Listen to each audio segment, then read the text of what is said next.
Alléluia, que le Seigneur vous bénisse, amoureux de la bonne parole, que la paix et la grâce soient votre partage. Bien-aimés, nous allons parler et étayer une pensée très importante qui est le parler scientifique, c'est-à-dire le parler dans le langage de la connaissance.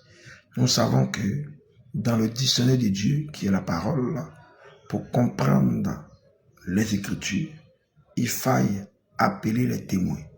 Or, Jean 5,39 nous explique que les témoins, c'est en réalité les Écritures.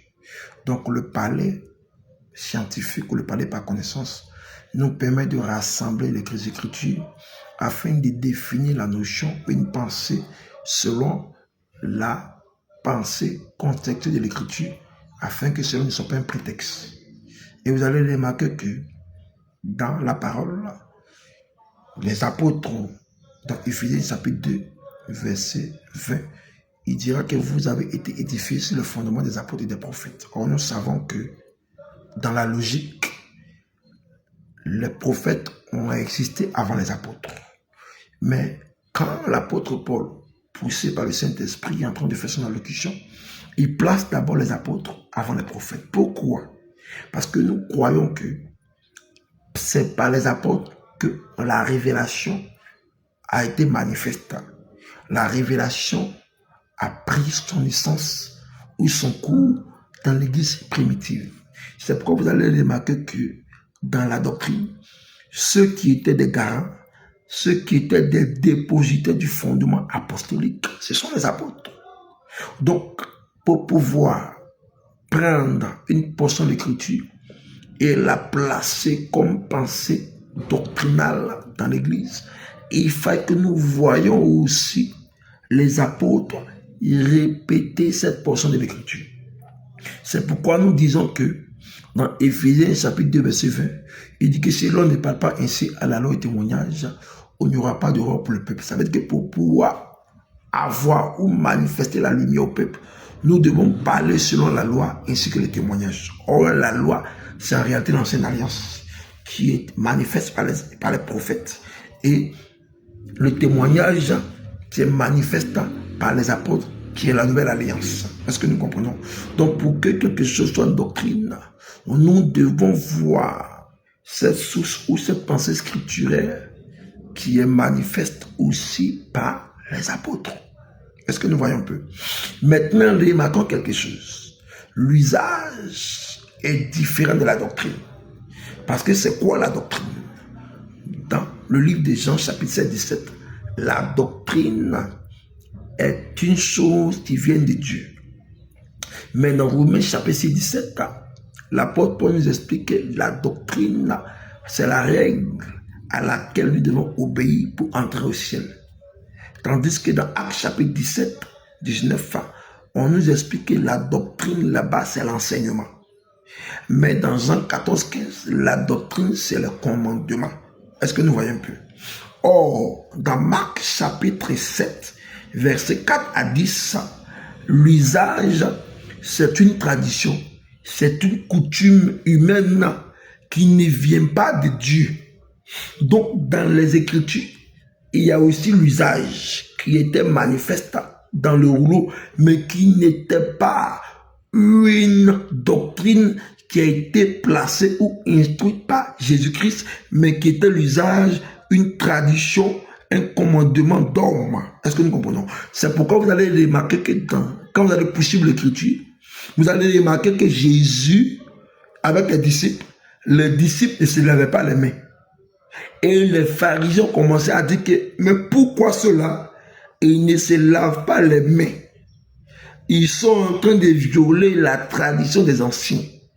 Et Jésus dira que vous laissez le commandement de Dieu pour marcher selon le commandement des hommes. Donc nous comprenons d'autres termes que le lavement des mains pour manger était un usage, mais n'était pas une doctrine.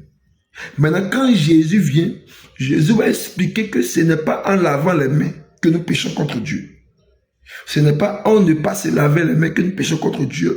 Mais Jésus va expliquer À quel moment on parle de péché? Il dit que ce n'est pas tout ce qui entre de nos bouches qui nous saoule, mais c'est tout ce qui sort de nos bouches qui nous saoule. Maintenant, dans Matthieu chapitre 15, verset 18 à 19, Jésus va expliquer ce qui sort de nos bouches qui nous saoule et qui devient péché, les mauvaises pensées, l'impureté, l'impudicité, la colère, la haine, toutes ces choses, Jésus est en train d'expliquer pour dire que voilà ce qui est péché.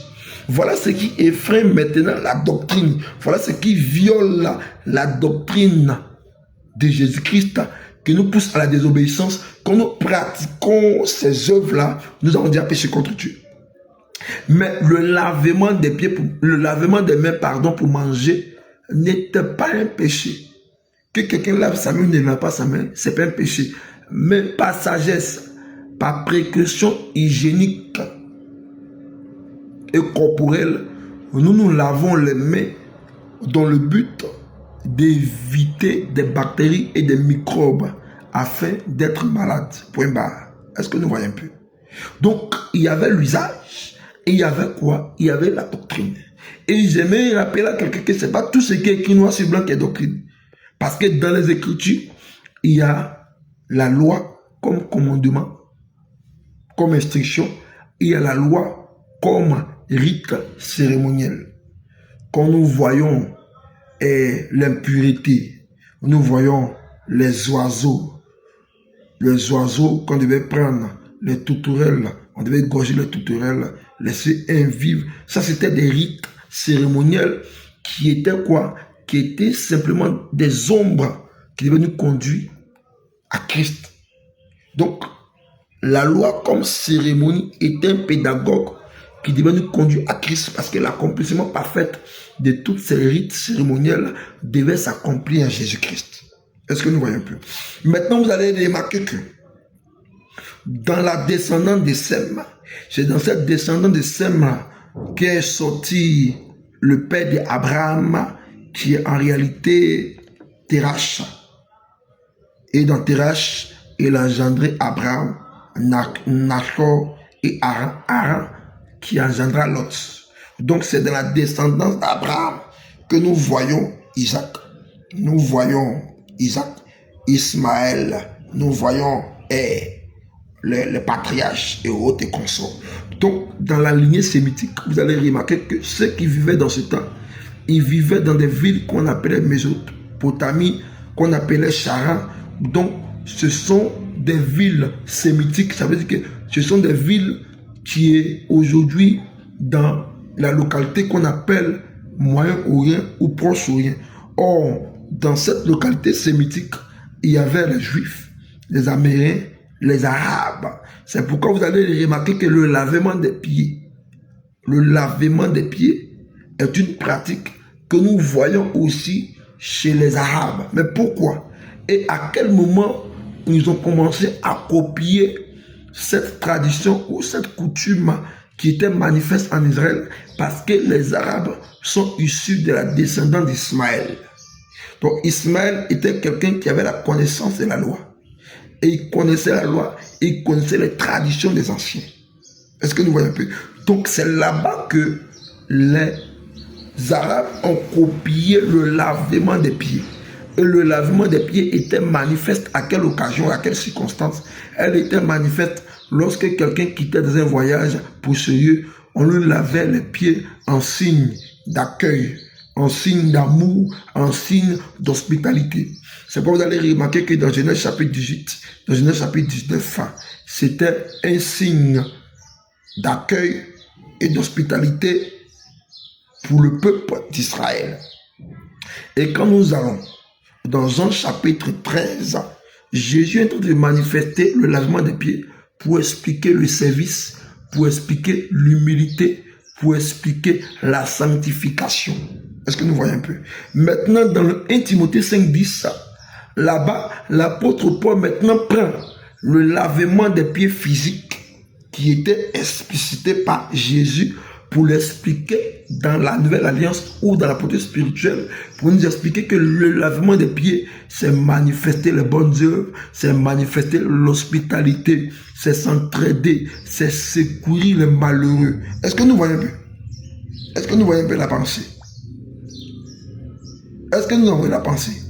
Donc, voici la pensée.